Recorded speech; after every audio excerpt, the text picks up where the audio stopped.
कल के सत्संग में, रात्रि के सत्संग में आप जी ने सुना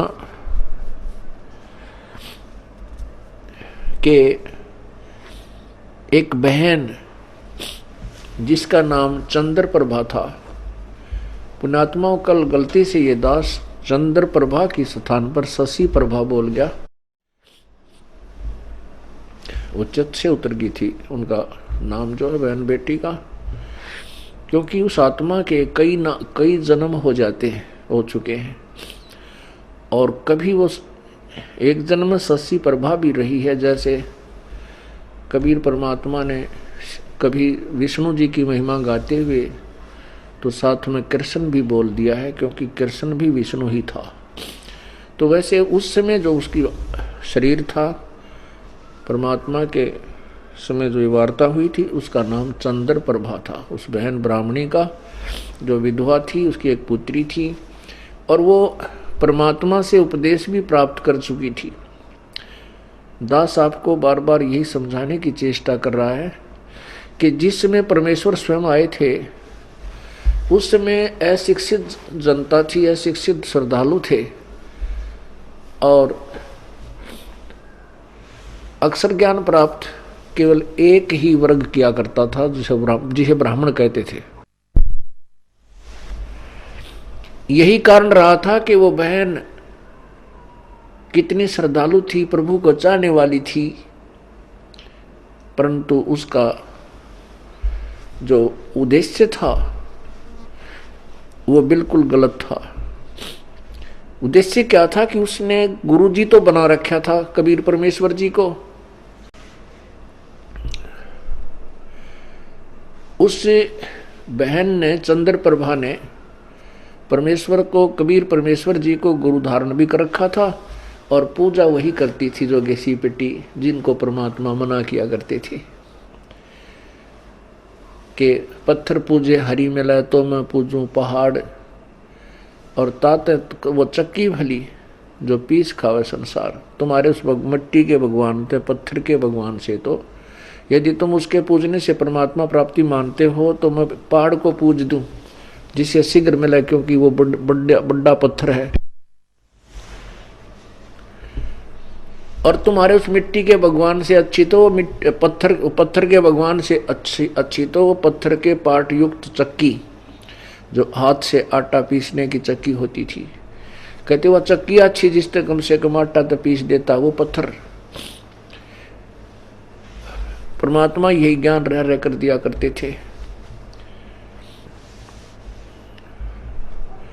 कि मंदिर के अंदर प्रभु नहीं है, मंदिर में केवल प्रभु का चित्र है।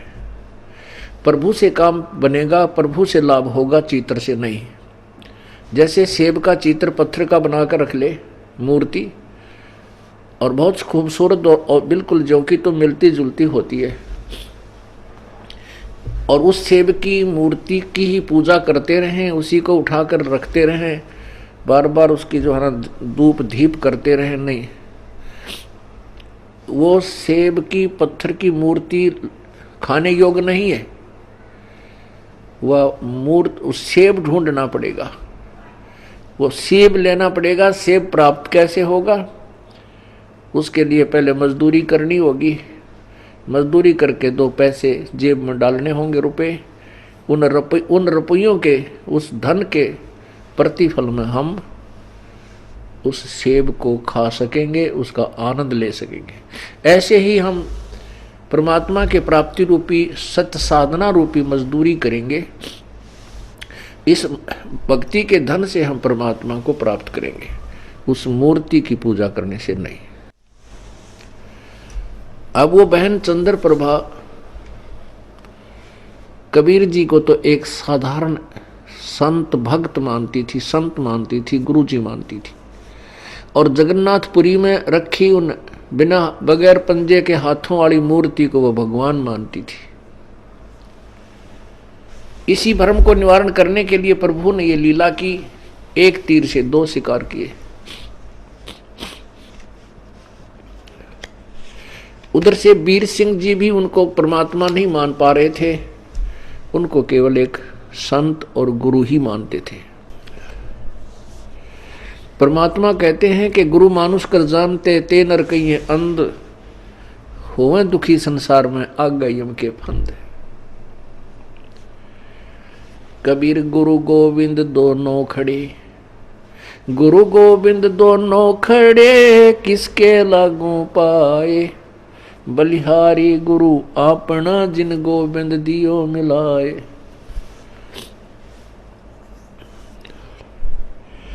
कबीर हरि के रूठता, गुरु की शरण में जावे, कहें कबीर गुरु रूठ गए तो हरि ना होत सहाय। पुण्यात्मा, हमने परमात्मा गुरु जी को परमात्मा मानना पड़ेगा। उस समय तो परमात्मा स्वयं आए थे, लेकिन वो भूमिका गुरु की ही कर रहे थे, एक संत की कर रहे थे। और उस समय परमात्मा स्वयं आए हुए थे तो भी ज्ञानहीन व्यक्ति, श्रद्धालु, अनुयायी, तो भी उनको एक सिंपल मैन मानते थे, एक भक्त गुरु संत ही मानते थे। क्योंकि ऐसे शिक्षित व्यक्ति जो होते हैं वो ज्ञान के तह तक नहीं पहुंच पाते। कितनी बार समझा लिया प्रभु ने, लेकिन एक वो अक्षर ज्ञान युक्त अज्ञानी संस्कृत भाषा बोल कर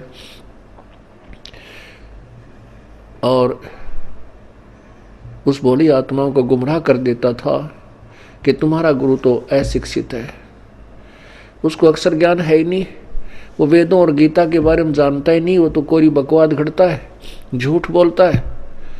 तो हम वो अनुयायी जो प्रभु के थे वो विचलित हो जाते थे और वो मान लेते थे उस अज्ञानी अक्षर ज्ञान युक्त प्राणी की इन बातों को कि सचमुच हमारे गुरु जी तो अशिक्षित हैं, इसलिए ये वेदों और गीता को तो नहीं जान सकते।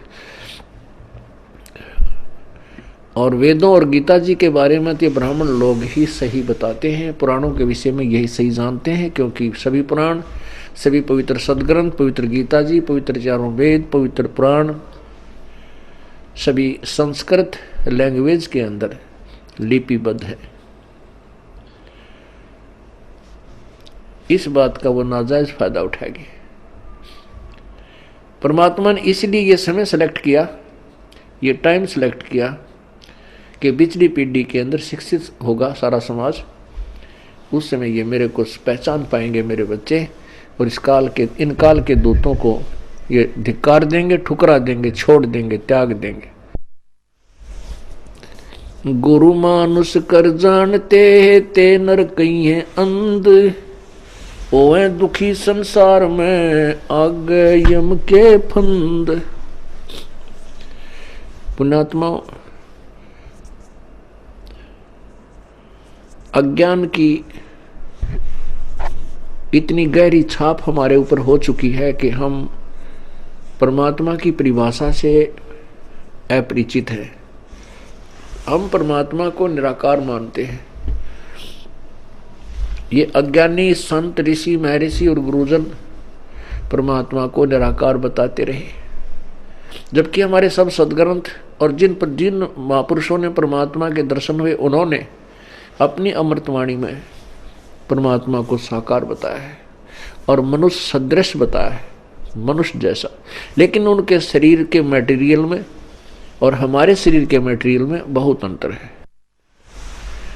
परमेश्वर का शरीर तेज पुंज का है, उनके शरीर की शोभा बहुत ही अधिक है। करोड़ सूर्य और करोड़ चंद्रमा की मिली जुली रोशनी भी उनके एक रोमकूप की रोशनी से फीकी है।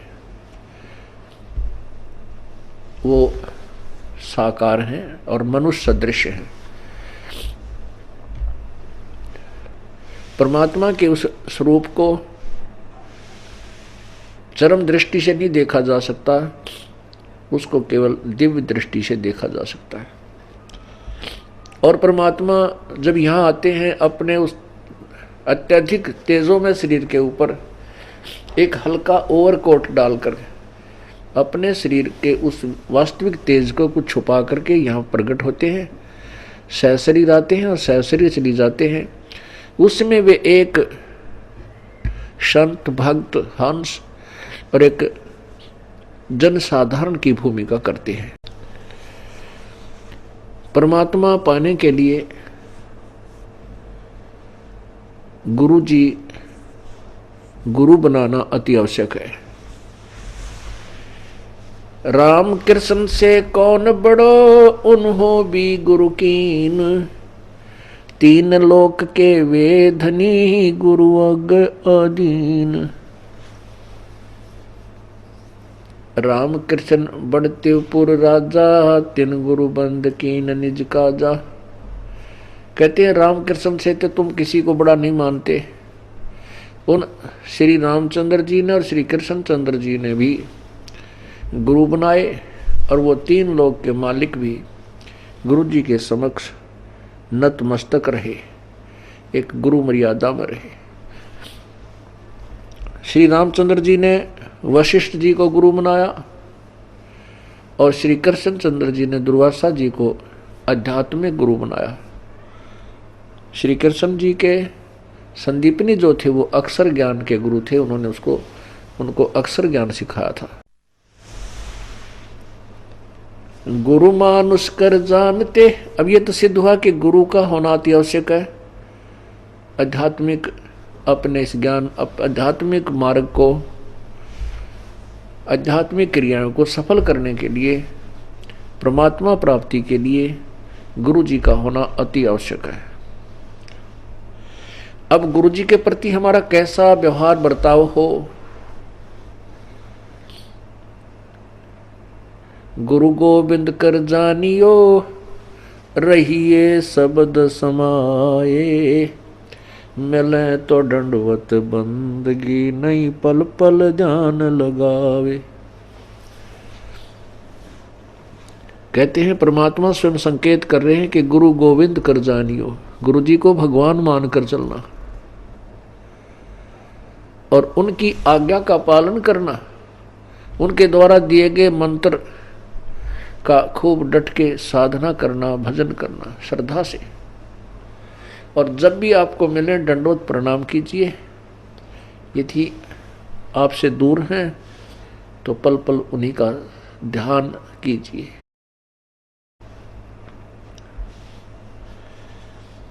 परमात्मा को पाने के लिए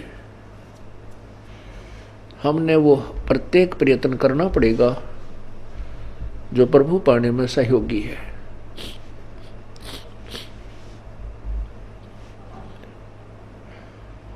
जैसे ये दास है, उसमें तो परमात्मा स्वयं आए थे, अब ये दास बेच दिया अपना।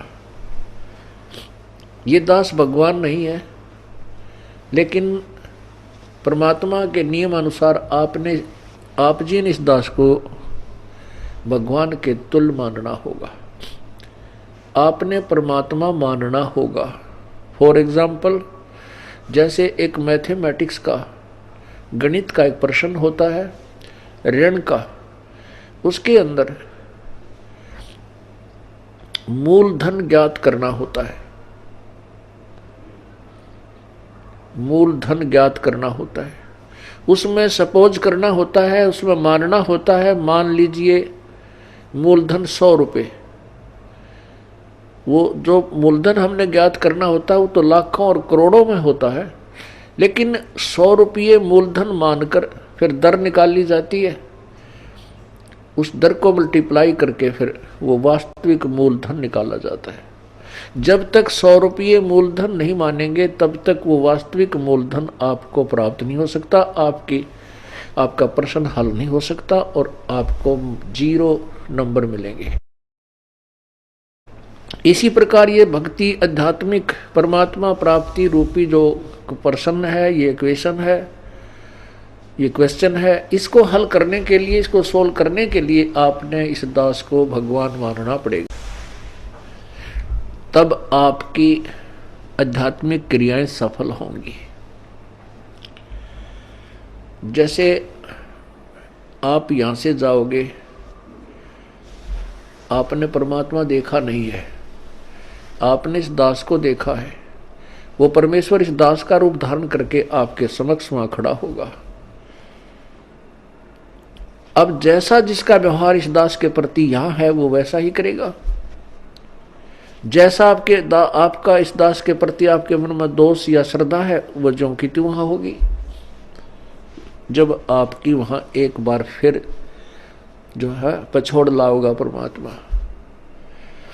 आपके पास भक्ति धन भी है, आपके अंदर गुरु जी के प्रति वह श्रद्धा नहीं है जितनी भगवान के प्रति होनी चाहिए, तो भी आप वहां से रिजेक्टेड हो जाओगे तिरकुटी के ऊपर। पुण्यात्माओं, ये आपको रिहर्सल कराई जा रही है आपसे, और आपने इस रिहर्सल में इस दास को प्रभु मानकर व्यवहार करना है, परमात्मा जानकर हर तरह की क्रिया करनी है। बोलते समय, चालते समय, अंदर में कोई विशेष गुरु जी के विषय में विवेचन करते समय आपने ये जानना पड़ेगा कि जैसे हम भगवान के बारे में सोच रहे हैं, आपने ये विचार करना चाहिए कि हम गुरु जी के बारे में क्या सोच रहे हैं। नहीं, हम भगवान के बारे में सोच रहे हैं। यदि इस दास में कोई दोष देख रहे हो तो आप परमात्मा में दोष देख रहे हो, या तो फिर त्याग जाइए, यहां से चले जाइए। आपको ऐसे गुरु की आवश्यकता नहीं जिसमें आप दोष निकाल रहे हो।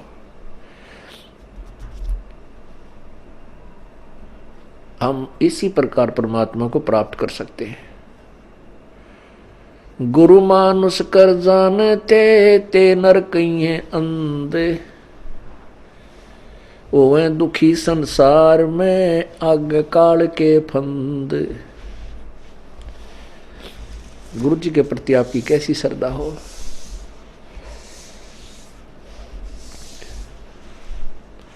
जैसे वो बहन चंद्र प्रभा परमात्मा गुरु जी को भी गुरु भी धारण कर रखा था, और जगन्नाथ जो पुरी वाला भगवान है, जो मिट्टी का माधो, उसको भगवान मान रही, और वो वास्तविक परमात्मा उनके पास रहे, उनसे बात करे, उनको ज्ञान समझा, उसको सुख दे, वो भगवान नहीं। फिर भी श्रद्धा वही थी उस नालायक की। तब परमात्मा ने उसके उस भ्रम को निवारण करने के लिए एक तीर में दो शिकार किए थे। उधर से वीर सिंह बघेल, काशी नरेश भी उनको केवल एक सिंपल मैन और एक संत मान रहे थे। जब वही धोती जो वो बहन चंद्र प्रभा वहां लेकर गई थी जगन्नाथ के मंदिर में, और जगन्नाथ के मंदिर में चढ़ा दी थी श्रद्धा से, और वहां से उठकर वह बाहर परिसर में आकर गिरी थी, आंगन में गिरी, और आकाशवाणी हुई थी कि जगन्नाथ तो बनारस में बैठा है, वो कबीर नाम जुलाहा कबीर रूप में वहां विराजमान है, और तू नालायक यहां आ गई। ये धोती उसने आपसे मंगाई थी, आपने वहां चढ़ानी थी। तब चंद्र प्रभा की आंखें खुली को हुई, ये तो भगवान थे।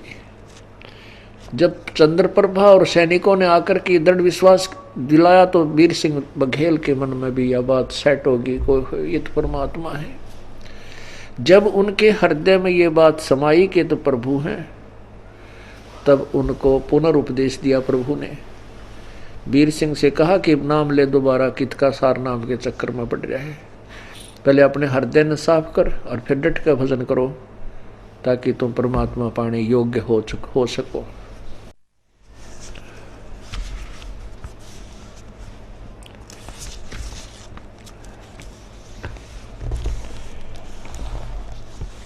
गुरु जी के प्रति गुरु की महिमा आप प्रतिदिन पढ़ते हो नित्य नियम में, लेकिन आप पढ़ते हो उसके ऊपर विवेचन नहीं करते। आप प्रतिदिन क्या सुनते और पढ़ते हो।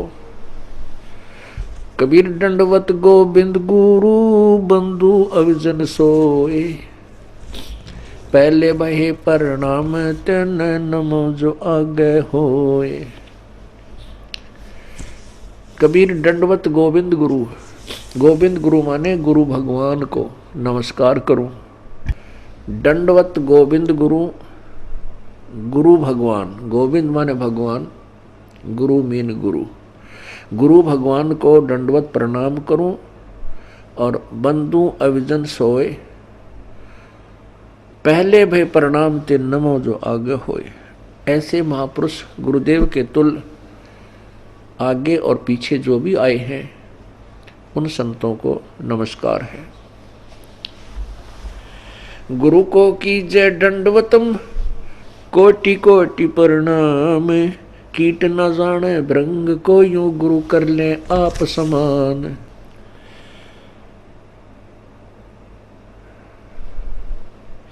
गुरु गोविंद कर जानियो, रहियो शब्द समाए, मिले तो दंडवत बंदगी, नहीं पल पल ध्यान लगावे।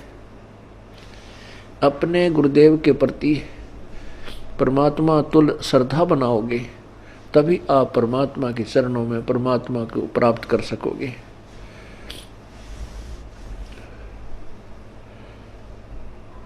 गुरुदेव में कैसे आपकी श्रद्धा बनी वह बताया है कि सामने आए तो दंडवत प्रणाम हो, और नहीं तो फिर उन्हीं का ध्यान, उन्हीं के द्वारा दिए गए मंत्र पर विवेचन, उसका सिमरण, और रह रह कर आपके हृदय ये आत्मा ये पुकार करेगी, तड़फेगी को हो ऐसा निर्मल ज्ञान है भगवान कहाँ थे, अगर गुरु जी ना मिलते तो हमारी क्या दुर्गति होती। इस तरह की विवेचन जो करना है ये भी गुरुदेव का ध्यान है।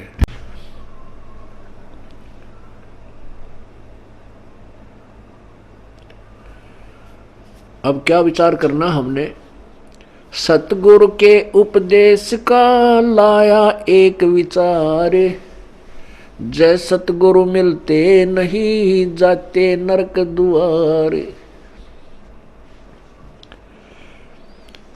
सतगुरु का अर्थ होता है तत्वदर्शी संत, यथार्थ ज्ञान प्रकाशक। जो सच्चा ज्ञान देने वाला है वो सतगुरु होता है। सतगुरु के उपदेश का लाया एक विचार, जय सतगुरु मिलते नहीं जाते नरक दुआर।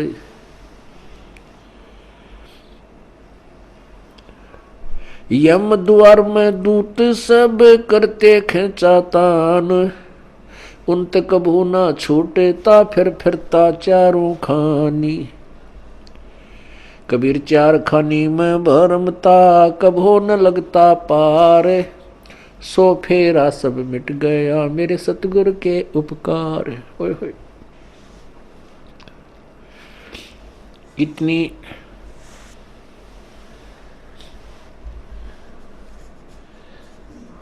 हृदय विदारक वाणी परमेश्वर ने बोली है कि सतगुरु माने पूरे संत से और प्रॉपर वे ऑफ वर्शिप, यथार्थ परमात्मा की भक्ति हमें प्राप्त हुई तो हमारा कितना दुख निवारण हुआ। यदि सतगुरु ना मिलते और नकली गुरुओं के साथ हम लगे रहते, लोक वेद के आधार पर भक्ति करते रहते, तो क्या होता कि हम नरक में डाले जाते। वहां पर यम के दूत हमें खूब सताते। कैसे सताते हैं यम के दूत? जैसे किसी को कोड लगा हुआ हो और उसको फिर ये किसी के जख्म हो गए हो, फुंसी हो जाए, उनमें मवाद हो, ये मक्खियां कितना परेशान किया करती हैं। ऐसे यम के दूत नरक के अंदर इन प्राणियों को परेशान करते हैं।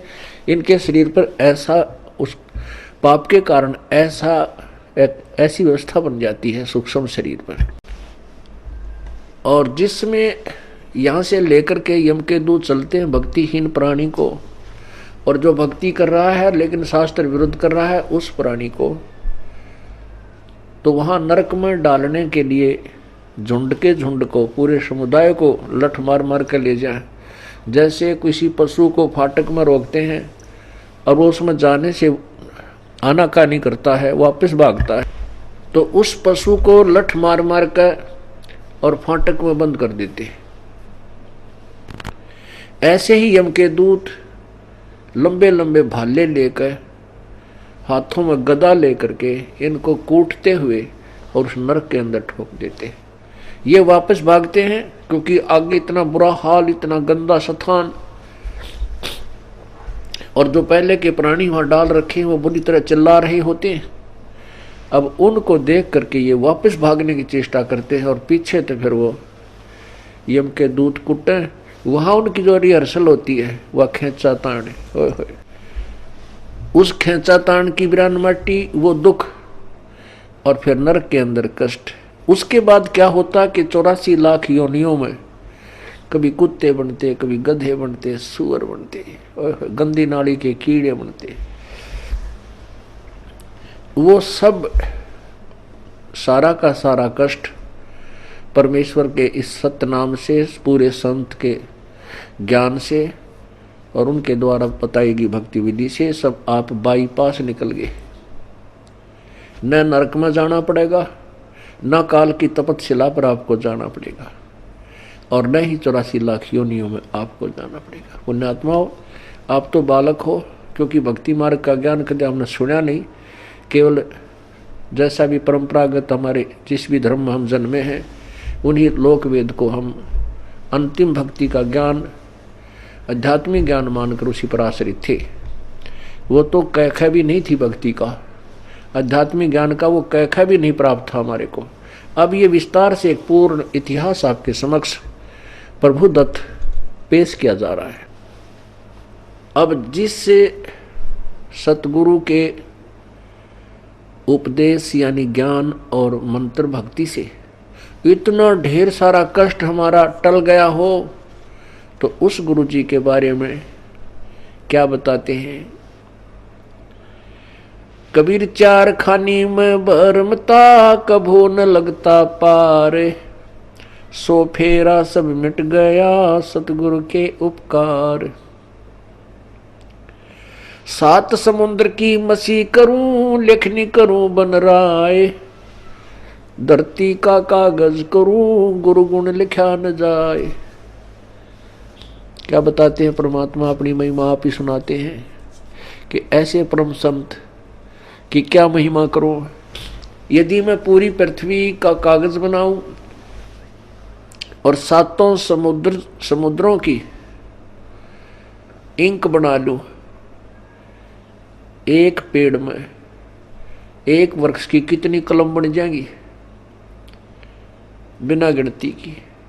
और फिर कहते पूरे समुद्र के सारे समुद्रों की इंक बना के और धरती के जितना लंबा कागज लेकर जो लिखने लगूं, तो ऐसे सतगुरु की महिमा, उनके गुण का मैं गुणगान नहीं कर सकता, नहीं लिख सकता। वो थोड़ा पड़ जावे, 7 समंदर भी खत्म हो जाए, वो कलम भी घिसने और कागज भी छोटा पड़ जावे, तो अभी पर उस ऐसे संत की महिमा शेष रह जावे। कबीर बलिहारी गुरु आपना, घड़ी घड़ी 100 बार, मानुष से देवता किया करत न लागी बार। कबीर गुरु को मानुष जो गेणे और चरणामृत को पान, ते नर नरक में जावेंगे जन्म जन्म होवे समान।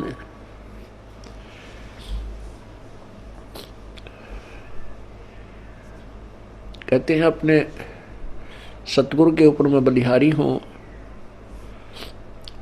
घड़ी घड़ी 100 बार उनके द्वारा दिए गए ये अनमोल ज्ञान रह रह कर उमंग के साथ याद किया जाता है, और ऐसे संत के प्रति एक विशेष श्रद्धा बनती चली जाती है। बलिहारी गुरु आपना, घड़ी घड़ी 100 बार, मानुष से देवता किया करत न लाई वार। हम मनुष्य का शरीर अवश्य रखते थे, लेकिन कर्म मनुष्य के हमारे नहीं थे। मनुष्य के कर्म अब प्रारंभ हुए हैं, बुराइयों से दूर होना और परमात्मा का यथार्थ भक्ति मार्ग ग्रहण करना। किसी को लूटना नहीं, चोरी नहीं करना, मिलावट नहीं करना, रिश्वत नहीं लेना, किसी की आत्मा नहीं दुखाना, क्योंकि आत्मा हम वैसे नहीं दुखाने से बंद हो सकते। हम मिलावट करने से या रिश्वत लेना वैसे नहीं छोड़ सकते जब तक हमें इसके होने वाले दुष्प्रभाव का ज्ञान ना हो। जैसे विष से हम क्यों डरते हैं? क्योंकि उससे होने वाले दुष्प्रभाव से हम पूर्ण परिचित हैं।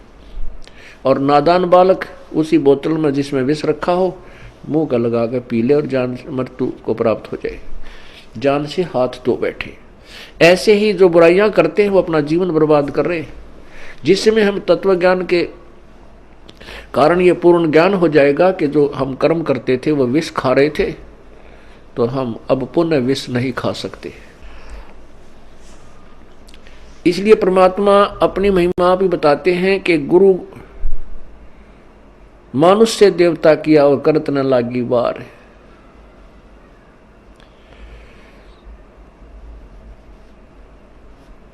कबीर गुरु को मानुष जो गण और चरणामृत को पान, ते नर नरक में जावेंगे जन्म जन्म हमें समान।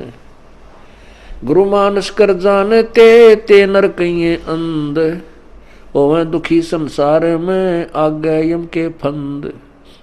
कबीरा ते नर अंध है गुरु को कहते और, हरि के रूठे ठोर है गुरु रूठे नहीं ठोर।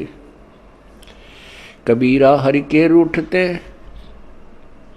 गुरु की शरण में जाए, कह कबीर गुरु रूठ गए तो हर ना होत सहाय।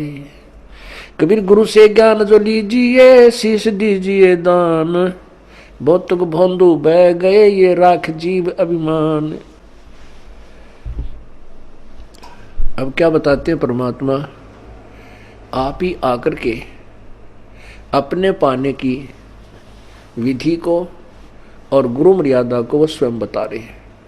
ये परमेश्वर कबीर जी का आदेश है और उसी को हम पाने के लिए चले हैं। उनके आज्ञा का हम उल्लंघन करेंगे, उनके वचनों का उल्लंघन करेंगे तो हम प्रभु प्राप्ति नहीं कर सकते। फिर फायदा क्या इस परमात्मा के मार्ग पर लगने का? और ये इतना आसान मार्ग है कि गरीब से गरीब और साहूकार से साहूकार, रंक से रंक और राजा से राजा, कितना ही महाराजा भी क्यों ना हो वो भी प्रभु प्राप्ति कर सकता है। लेकिन उसने अपनी क्रियाओं में परिवर्तन करना होगा और प्रत्येक कदम परमेश्वर के निर्देश अनुसार ही रखना होगा, तब हम परमात्मा पा सकेंगे। अब क्या बताया है कि गुरु गोविंद दोनों खड़े हैं किसके लागू पाए।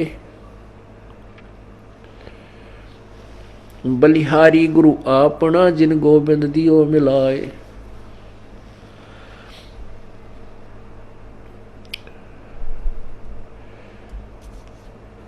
कबीर गुरु के रूठ त्या हरि की, कबीर हरि के रूठ त्या गुरु की शरण में जावे, कहे कबीर गुरु रूठ गए तो हर ना होत सहाय। परमात्मा स्वयं ही बता रहे हैं कि एक तरफ गुरुजी खड़े हैं और दूसरे साथ में परमात्मा खड़े हैं, तो किसके हम चरण छुएं, किसका विशेष आदर करें, किसकी चाह प्रथम करें? आप ही उत्तर दे रहे हैं कि बलिहारी गुरु आपना जिन गोविंद दियो मिलाए। अब इस उदाहरण को आपको समझाया जाएगा कि जैसे एक मटके में गड्ढे में जल है, वो तो समझो भगवान है।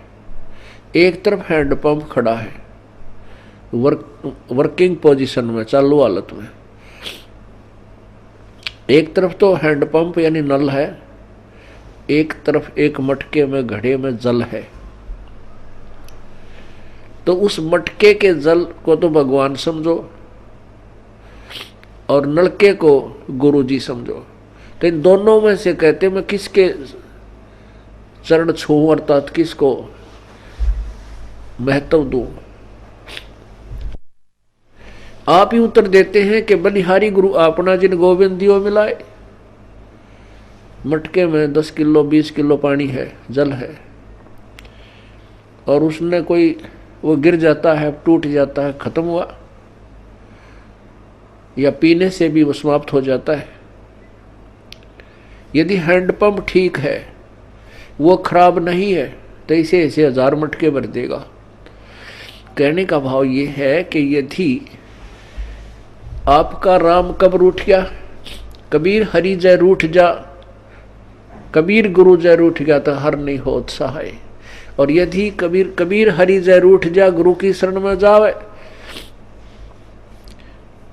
जिसमें आप जी के ऊपर, किसी व्यक्ति के ऊपर आपत्तियों का दौर शुरू हो जाता है, वो स्वयं कहने लग जाता है भी मेरा राम रूठ गया, मेरा परमात्मा रूठ गया, मेरे थे मेरा भाग फूट गया, मेरा राम रूठ गया, तो उसके पुण्य समाप्त हो गए, पाप कर्मों से वो प्रभावित हो रहा है।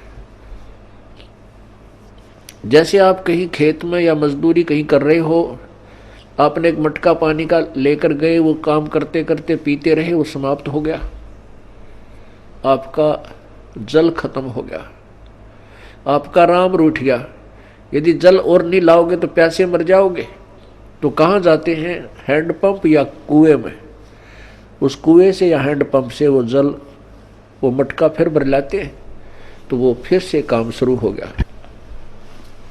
पुण्यात्मा जो दुखी प्राणी हैं, उनका राम रूठ गया, उनका राम रूठा हुआ है, उनका भगवान रूठा हुआ है, क्योंकि उनके पुण्य समाप्त हो गए। वो जल थोड़ा बहुत था, वो पी प्या लिया, तुमने खत्म कर दिया।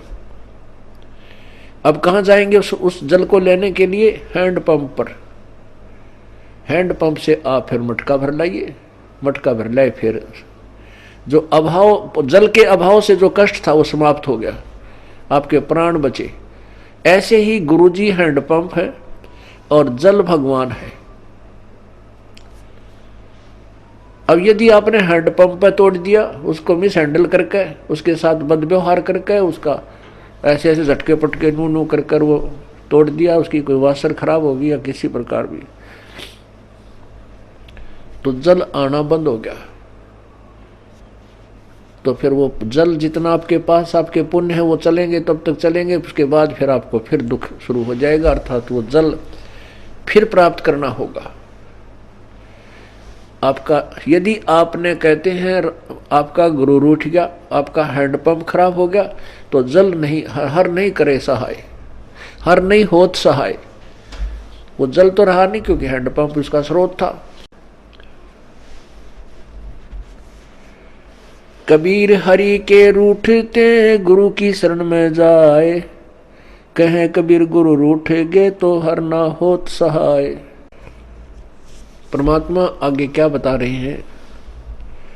गुरु से ज्ञान जो लीजिए, शीश दीजिए दान। गुरु जी से आप उपदेश, नाम मंत्र ले रहे हो, तो अपना शीश समर्पण कर दीजिए। शीश सौंप देने का तात्पर्य है कि गुरु जी के प्रत्येक आज्ञा का पालन कीजिए। बहुत तक भोंदू बह गए भाई, राख जीव अभिमान। होय होय, बहुत तक भोंदू बह गए अपने मन में अभिमान बना के गुरु जी के समक्ष, तो वो जीव पार नहीं हो सकते।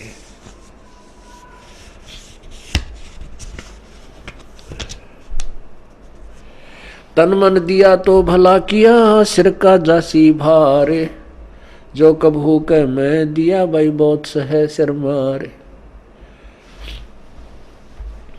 अब जैसे कोई पुण्यात्मा है, कोई सेवा कर रहे हैं, कोई दान कर रहे हैं, और कोई भक्ति कर रहे हैं, सुमन करते हैं, देखा भाई हर समय माला रखता हाथ में, भाई वाह कमाल है। पुण्यात्मा, ये वाह शब्द है ना, ये केवल परमात्मा के लिए ही हो सकता है, जीव के लिए नहीं होना चाहिए। जैसे वाहेगुरु, वाहेगुरु का शब्द नानक साहब जी ने परमात्मा के लिए बोला था। वाह का पात्र केवल एक ही है। यदि हम दूसरे की वाह करते हैं और उसको में वाह समा रही है, उसको वाह से वो फूलने लग गया है, उसका विनाश होना प्रारंभ हो चुका है। उस श्रद्धालु का यदि कोई दान करता है और उस दान का उसी को फल मिल रहा है, और दूसरे उसकी दान किए हुए दान को से उसी की प्रशंसा करते हैं, तो ज्ञानहीन प्राणी होता है, उस प्रशंसा का पात्र बनकर वो अभिमान करने लग जाता है, बट नेचुरल है। जिसको ज्ञान नहीं है अवश्य होगा। कोई सेवा अच्छी करता है, शारीरिक सेवा करता है दूसरे ने, के वाह भाई यू या बहन या भाई, ये तो भाई दिन रात इसने सेवा में अपना शरीर गाल रखे है, तो कुछ दिनों में उसके अंदर भी यह बीमारी होएगी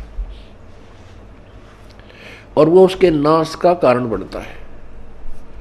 कोई सेवा करता है तो अपने लिए कर रहा है, हम उसकी प्रशंसा करते हैं, उसके तरफ आकर्षित होते हैं, तो महाराज जैसा बुद्धू नहीं, वो भक्त नहीं है, उसको ज्ञान नहीं है। कहते हैं गुरु को तजय भजय जो आना, तापसुआ को फोकट ज्ञाना। क्योंकि हम जिसकी प्रशंसा कर रहे हैं हम उसके ऊपर आसक्त है बाई हुक एंड क्रुक, तो हम परमात्मा से हटकर उसकी तरफ आकर्षित हुए हैं, तो यह भी कमजोरी है। परमात्मा के पाने में हमने सारी कमजोरी मिटानी होगी। एक बूढ़ा आदमी डॉक्टर जी के पास गया और बूढ़ा बुजुर्ग कति अस्थि पिंजर शेष था, पतल आड़ दिखे, नारी नारी अस्थि दिखे। अब डॉक्टर जी ने देख लिया भाई ये तो बीमारी क्या है कि कमजोर आदमी है, कति शारीरिक वीकनेस घनी है इसमें। तो बूढ़े आदमी ने उस वृद्ध ने कहा डॉक्टर जी मैं कुछ देर चलता हूं ना मेरा दम फूलने लग जाता है, सांस चढ़ जाए। डॉक्टर बोला भाई महाराज बुजुर्ग कमजोरी है आपको, आपका शरीर कमजोर हो गया। फिर कहता है गुरु डॉक्टर जी मैं खड़ा होता हूँ चक्कर आवे हैं।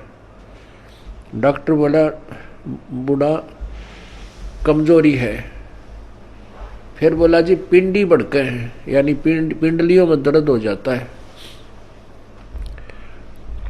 डॉक्टर बोला कमजोरी है। और बूढ़े को गुस्सा आ गया।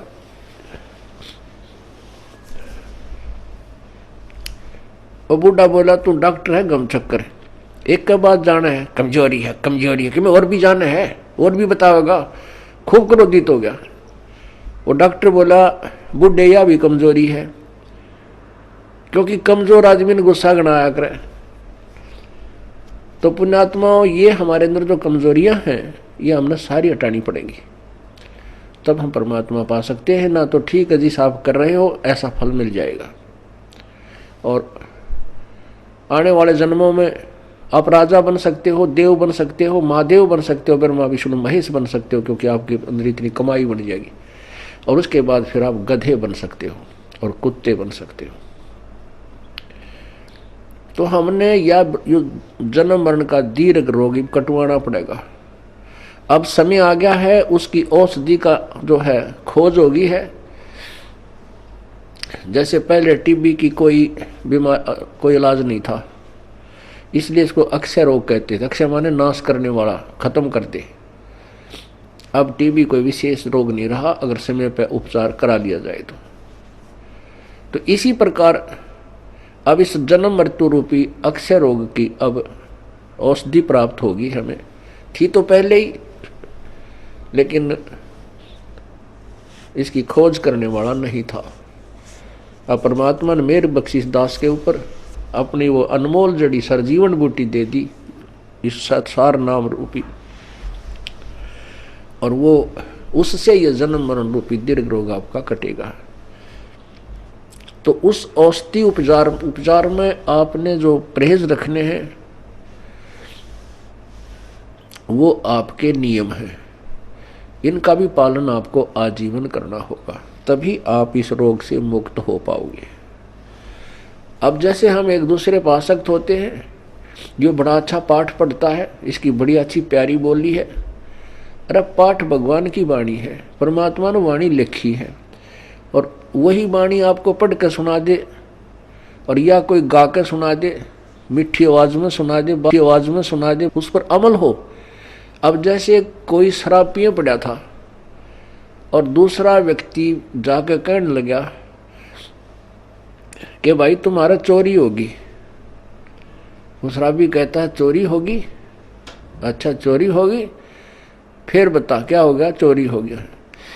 अब वो कोई कहे, उस शराबी नो कहे तेरी आवाज़ अच्छी नहीं, कोई गाने वाला आवे उसको बुलाओ, और वो नो क्योंकि वो शराबी ये होगा, फिर दूसरा शराबी कहता है आपका चोरी हो गई, वो चोर भी नो कहे, और जिसका चोरी हो रही वो भी नो कहे चोरी हो गई। अरे नालायक को। फिर वो नो कहता हाँ ये बहुत बढ़िया बोल रहा है, इसकी आवाज़ बहुत प्यारी है, चोरी हो गई। और उसने नो कहा जाकर सिंपल वे में, भाई तुम्हारा घर में चोरी होगी और बहुत नुकसान हो गया है। यदि वो होश में है, शराब नहीं पी रखी, तुरंत कर्जा पकड़ेगा, अक भाई कितना नुकसान हो गया, तुरंत घर को चल पड़ेगा।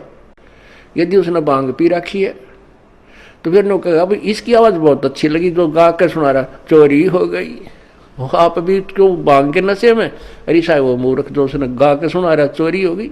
तो पुण्यात्मा आपको बार बार कहा रहा परमात्मा की वाणी है। क्या बताते हैं भगवान बार बार, इसने गा के कह दे चाहे वैसे कह दे, जो जिनकी भांग का नशा उतर गया वो तुरंत सचेत हो जाएंगे और उस मार्ग पर चल पड़ेंगे। क्या मन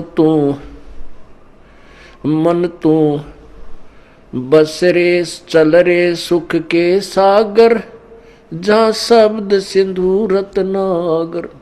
अब चैत इसने नू गा के सुना दे, अर्थे सिंपल वे में कह दे, मन तू चल रे सुख के सागर, जहाँ शब्द सिंधु रत्नागर। कोट जन्म तेरे भरमत हो गए, कुछ ना हाथ लग्या रे, कुकर सुकर खरबा बोरे कौआ हंस पुकारे। कोटि जन्म तू राजा की ना मिटी न मन की आशा, और भिक्षकों का धर धर घूमया, ये मिला ना निर्गुण रासा। इंद्र कुबेर ईश की पदवी, ब्रह्मा वर्ण धर्मराया, विष्णुनाथ के लोक को जाके फिर भी उल्टा आया।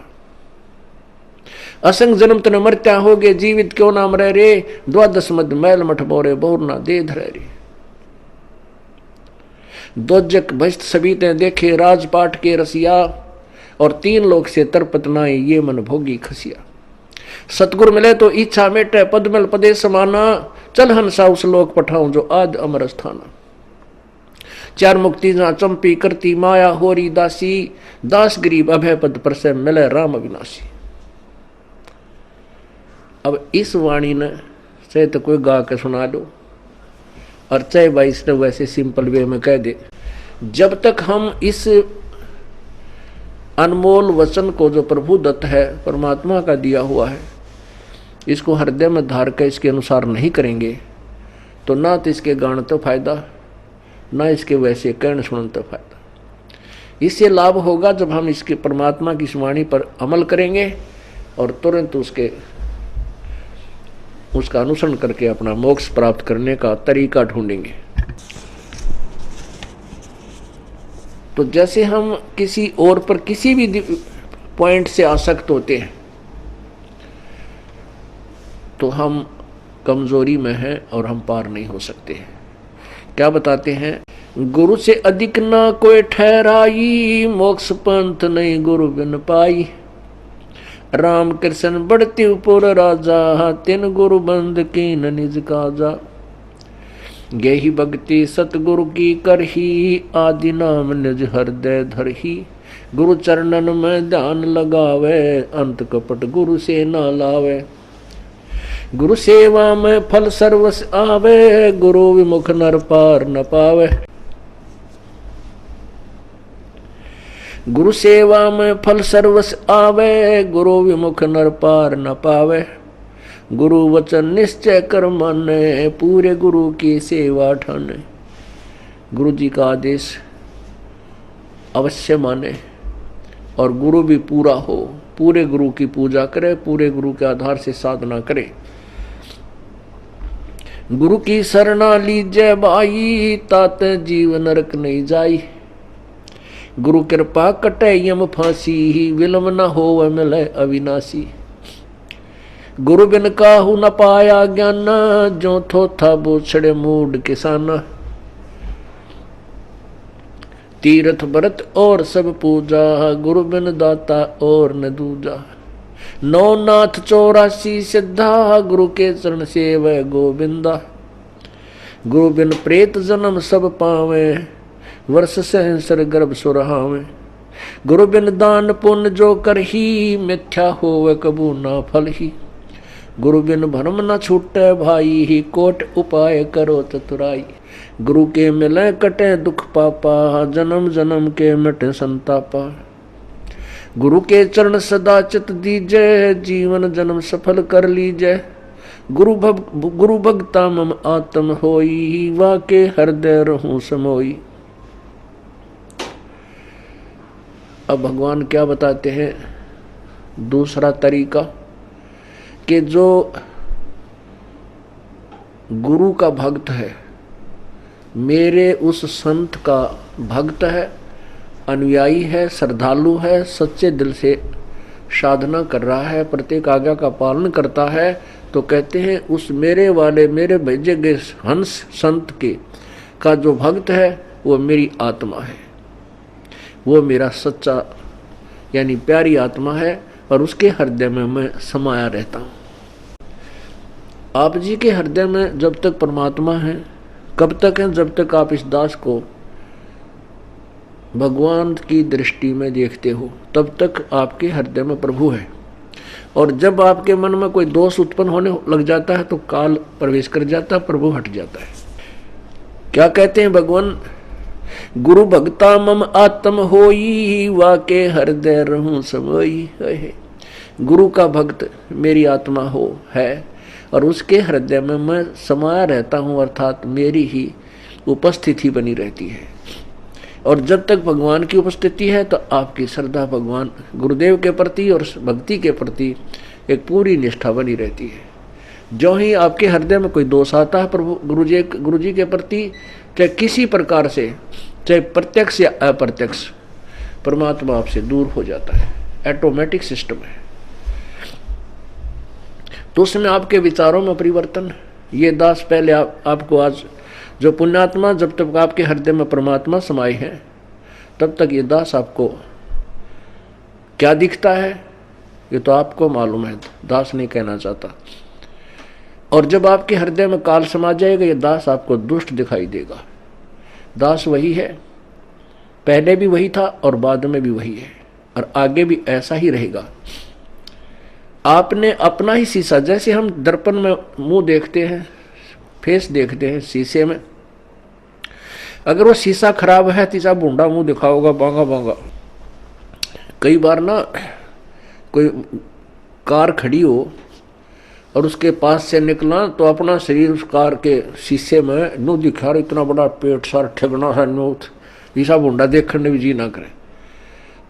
तो ऐसे ही जैसे कोई शीशा खराब है उसमें मुंह देखे सा भूंडा दिखे, को मोटा मोटा कति मर रहा टेढ़ा मेढ़ा, और बढ़िया दर्पण है तो जो का तू दिखाता है।